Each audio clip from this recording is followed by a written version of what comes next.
Hey, folks, if you're Gen X or you're newly retired, there's a real chance that the next decade delivers much lower stock returns than the last one.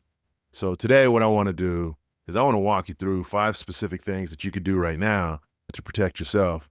We'll talk a little bit about how you can plan for lower returns. We'll talk about why cash matters more than ever. We'll talk a little bit about how to diversify just beyond stocks. We'll delve into the world of spending flexibility and how that could become a superpower for you. It certainly is for us. And we'll talk about how redefining success can really take the power of your retirement away from the markets. And the goal here, before I even get started, is that it's not fear, it's preparation. I read articles, I'm constantly reading, I'm constantly doing research, and I want to share with you information that I think gives you an objective body of information that exists that you could then research on your own, get information on, so that way you can make sure that you make a determination based on your circumstances, because I'm not a financial advisor, never even played one on YouTube. So on that note, let's get started. The first thing I wanted to talk about, because I know a lot of us, if you're like me and you're Gen Xer, so you might be like me, is why is this so important for us and new retirees? And the bottom line is Gen X didn't get pensions and we didn't get perfect timing. All these economic events that we read about, great recessions and all that, before that, it was just a depression. We have these recessions now. We have these global economic things going on that are impacting us in a way that we never did, which changes the timing. And right now, as we get close to retirement, we're in an environment where market valuations are historically high. So the value of these companies that we're buying on the stock market are valued higher than they've ever been in the past. And that doesn't mean disaster, but it does mean that the margin for error is thinner than it had been in the past. The question you might ask yourself is why returns might be lower in the future. Here's a crash course in stock market returns. Long-term stock market returns only come from 3 places: earnings growth, dividends, and changes in valuation. Right now, earnings growth is likely to be slower. Dividends appear to be modest, and the valuations are already stretched. The reason that our portfolios are so high is because these market valuations are so high. When stocks start expensive, future returns tend to be lower. Not negative, but just muted. So instead of getting 20%, you might get 5, you might get 10 or something like that. And we've seen this type of thing before in the early 2000s. When we thought there was all this innovation and all this exciting technology, but it really delivered almost nothing for about a decade. It wasn't until the mid-teens, the early teens, that we really started to see the stock market kick off after the great financial crisis. But here's the real risk at this stage of life. When you're in your 30s, time really fixes a lot because you have that window in front of you. You have 30 years or so, 25, 30 years for the market to grow. So you have time, and that's what everybody tells us is we have time when you're young. But when you start getting into 45, 55, 65, the timing starts to matter a little bit more because you have less of a window in front of you and you're going to need that money a lot sooner. This is what they call a sequence of returns risk, and it's the most dangerous when your early returns disappoint, when you start with withdrawals, because when you start taking money out of those accounts, what you've essentially done is you've locked in the losses. If you have something that's going up and down, like the stock market, if it stays in the stock market, it continues to ride the wave. But if you pull it off of that wave, then it's no longer riding the wave, and it's right at that spot where it started. The other one that hurts us is when the expectations are too optimistic. Sometimes people start at a time when the markets are great and think they're always going to get that 10 to 15% change. So what does this all mean? It doesn't mean that you panic. What it means is that assumptions need to be updated and you need to increase your control. You need to put more structure around it. And so I'm going to talk to you a little bit about that. Here are the 5 steps specifically to protect yourself. The first one is plan for lower returns now.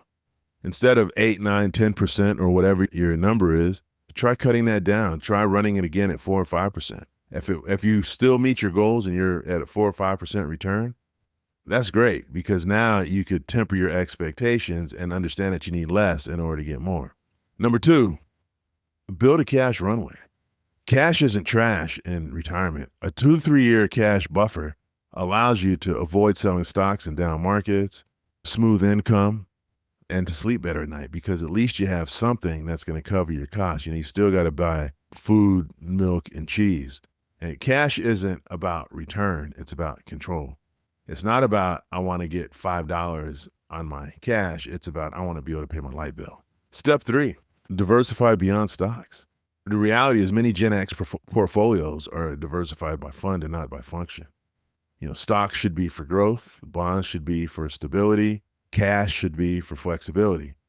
Different jobs, but they're all for the same goal, which is durability. Step 4, make spending flexibility part of the plan. The most resilient retirees aren't the richest. They're the most adaptable. Being willing to pause upgrades, delay big trips, make adjustments as you need to. If you don't need as much, don't take as much. If you need a little bit more, take a little bit more, but you want to have that flexibility. And small changes early can add years to your retirement. One of the things, and I know I don't talk about my stuff that often, but one of the things that my wife and I are talking about is that she has an account that she's able to withdraw from. I have an account that I'm going to be able to withdraw from. So now when we start taking the withdrawals from both of those accounts, we're going to have more than our budget says that we need. So what are we going to do with those funds? And what we're going to do is we're going to take that, and that's going to become a de facto Roth conversion for us. So we'll put that back in the market so it continues to go. But again, it's that flexibility because when you're under your means, you have room to move. And that becomes one of the critical pieces, is having that room to move. And then step 5 is just redefining what success means. Retirement success isn't beating the S&P 500. It's not about running out of money. It's peace of mind, and it's knowing that you're going to be okay. Gen X has this weird thing where we were kind of this abandoned generation where our parents were going to work. We didn't have a bunch of money, and our parents were baby boomers, so they were always pinching pennies. So we never felt like we had enough money. So both parents were starting to go to work because the generation before us, mom stayed home, dad went to work. So there are all of these things that happen that create a sense of instability. And I'm not going to say that Gen Xers are naturally unstable. What I am going to say is that we can deal with instability in a way that a lot of other generations struggle with, because a lot of other generations had that type of control. That's why I say for Gen X retirees and new retirees, because if you're a new retiree, you're likely going to be Gen X. Let me just keep it a buck with you. That peace of mind is really what gives you your solace and why you're able to sleep at night. It's not the performance. I mean, the performance is great because it tells you that you're going to have the money to be able to pay your light bill. But the goal is the peace of mind of knowing that you're going to be able to pay your light bill. So in closing, high valuations don't mean disaster. They mean expectations must change.